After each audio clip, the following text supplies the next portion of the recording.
شاید شما در طول عمرتان موجودات بامزه و زیبایی رو دیده باشید، یا شاید خطری از سمت حیوانات شما را تهدید نکرده باشه، اما ما در این ویدیو می‌خوایم به 10 تا از کشنده ترین حیوانات جهان که در سال آدم‌های زیادی رو کشتند پی ببریم. توجه داشته باشید.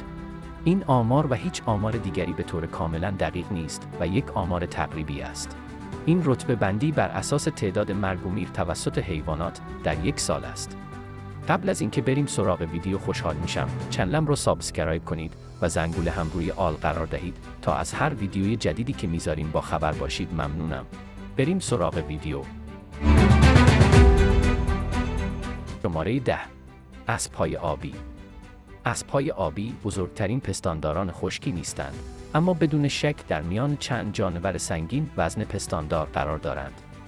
یک اسب آبی میتواند بین 1 تن تا 3 تن وزن داشته باشد. اسب‌های آبی دارای پوست‌های بسیار کلفتی هستند که پوست‌های بیرونی آنها به قطر 5 سانتی متر است. آنها بیشتر شبانه روز را در آب سپری می‌کنند، یعنی حدوداً 16 ساعت، و بقیه وقت خود را در خشکی به دنبال غذا سپری می‌کنند. قطعاً این موجود می‌تواند یکی از قوی‌ترین و قدرتمندترین حیوان در لیست قرار بگیرد. شماره 9. کرم‌های نواری. کرم‌های نواری انگل‌های روده‌ای هستند که عفونتی به نام سیستی سرکوزیس ایجاد می‌کنند. مبتلایان به این عفونت ممکن است برآمدگی سفتی زیر پوست خود حس کنند که حدود 1 یا 2 سانتی متر طول دارد. سیستی سرکوزیس را می‌توانید از مصرف گوشت خام یا نیمه پخته خوک بگیرید، یا از نوشیدن آب‌های آلوده.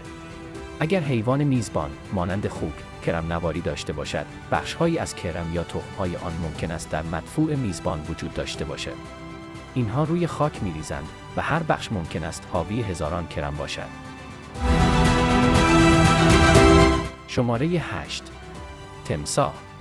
تمساح همانطور که از ظاهرش پیداست خیلی خطرناک و کشنده است. تمساح بدن خط‌دار و ناصافی دارد و می‌تواند به سرعت و راحت در آب شنا کند. اگر دهان تمساح بسته نگه داشته شود، نمی‌تواند آن را باز کند. به همین دلیل برای مطالعه یا حمل و نقل تمساح معمولاً دهان او را با نوارهای فلزی یا با بندهای لاستیکی بزرگ می‌بندند. آنها اغلب از دندانهایشان به منظور نگه داشتن غذا در دهان استفاده می‌کنند و در اغلب مواقع غذایشان را درسته نمی‌بلعند.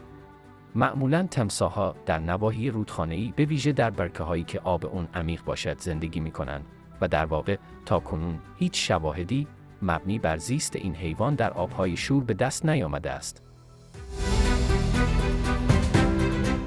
شماره 7. کرم آسکاریس.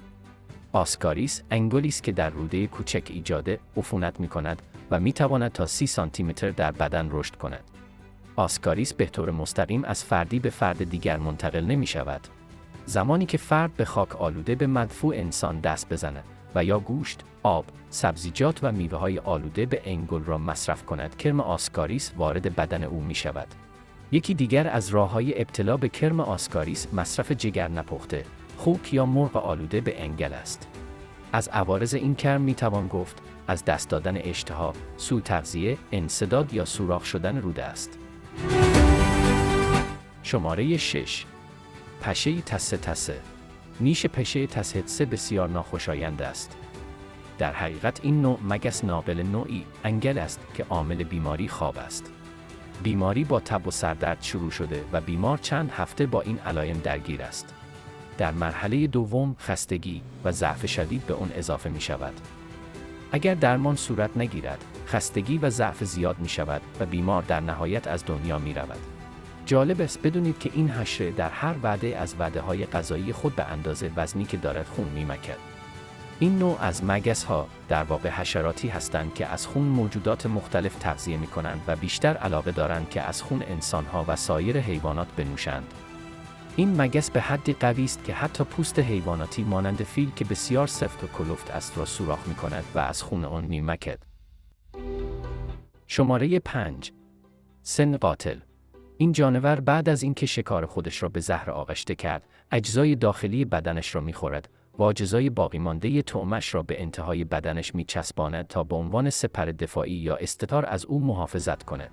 این حشرات سمی به بدن جانوران دیگر وارد می‌کنند که باعث فلج شدن این موجودات میشه و بعد از اون شروع به ایجاد حفره در بدن شکار خود کرده و اونها را تکه تکه می‌کنند.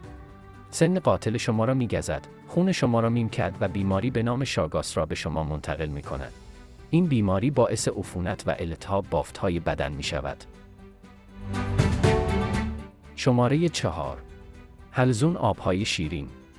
شاید شما حتی تصور هم نمی کردید که در این لیست حلزون وجود داشته باشد. حلزون در واقع کاری با کسی نداره، ولی به خاطر اینکه ناقل بیماری به نام تب حلزون است، باعث میشه این بیماری در مجاری ادرار و روده ها عفونت ایجاد کنه. قرار گرفتن در آبی که حاوی انگل های این بیماری است، می تواند شما را بیمار کند. این بیماری گونه های مختلفی دارد. تب حلزون معمولاً بلافاصله کشنده نخواهد بود. اما یک بیماری خطرناک است که می‌تواند به طور جدی اندام‌های داخلی را دچار آسیب کند. به منظور پیشگیری از ابتلا به این انگل توصیه می‌شود تا حد امکان از مصرف آب‌های آلوده دوری کنید. شماره 3. سگ.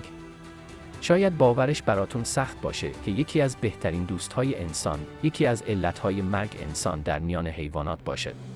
اما علت این مرگ‌ها بیماری هاری سگ هاست.